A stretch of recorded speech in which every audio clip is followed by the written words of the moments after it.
Hi, I'm Brian with Gardening by the Sea of Your Plants, and one of my favorite content creators in the gardening realm um, always tells us that we deadhead our flowers, not only because they look ugly when they're brown and kind of yucky looking, but we don't want them to get to that whole seed cycle because flowers that are in the ground, if they get to that seed cycle, they'll start dropping their seed and then they spread out. And our gardens are supposed to be orderly. We don't want the plant that we planted to spread out to different areas because it starts looking disorganized. So what we want to do is we want to get those dead heads of the flowers off before they turn into seed. And when they turn into seed, then that's when they'll start dropping.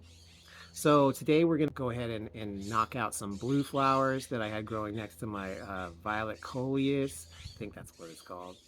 And these blue flowers, I'm not sure what their name is, but if you know what they are, let me know in the comments. I'm thinking primrose. Maybe not. Maybe not. I'm not sure exactly.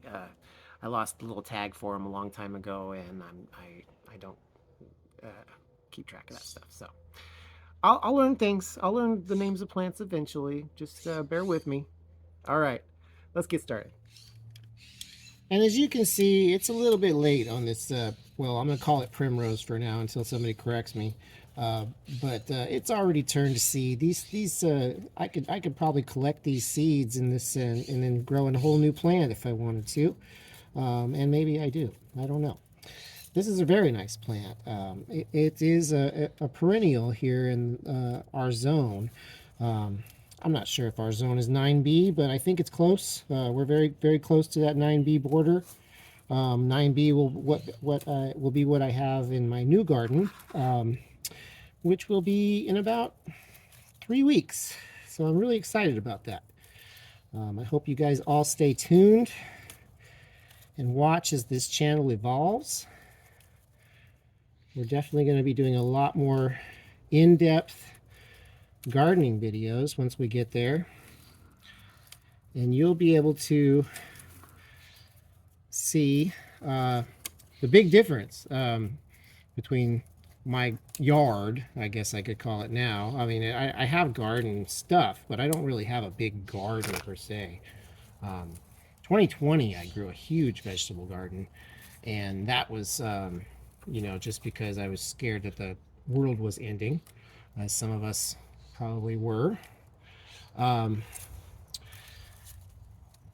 I haven't really done much gardening since. And the new garden I'm I'm buying it, is a huge flower garden. And there's even flowers to do cut flowers and make